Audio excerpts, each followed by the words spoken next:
Hi అండి. Welcome back to our channel. వీడియోనైతే end వరకు చూడండి. నచ్చితే లైక్ చేయండి. అలాగే సబ్స్క్రైబ్ చేసుకోవడం మాత్రం మర్చిపోకండి. ఒకప్పుడు సమంత, నాగచైతన్య ఒకే ప్రేమలో కనిపిస్తే హ్యాపీగా ఫీల్ అయ్యేవారు అభిమానులు.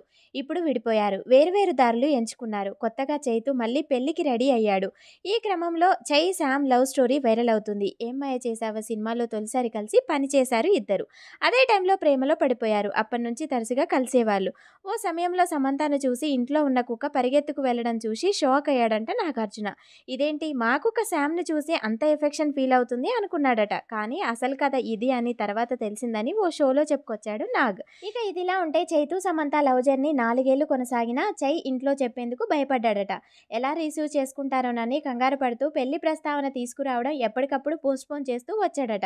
దీంతో శామ్ ఇప్పుడు చెప్పకపోతే నాగచైతన్యకు రాఖీ కట్టేస్తా అని భయపెట్టిందట. ప్రస్తుతం ఆమె కామెంట్స్ వైరల్ అవుతుండగా ఫ్యాన్స్ ఫీల్ అయిపోతున్నారు. ఎంత చూడచక్కగా ఉండేవారు, అసలు వీరిద్దరి మధ్య ఏం జరిగిందో ఏంటో ఎలా తెలిసేది అని బాధపడుతున్నారు. థ్యాంక్స్ ఫర్ వాచింగ్ అండి. Please do like and subscribe.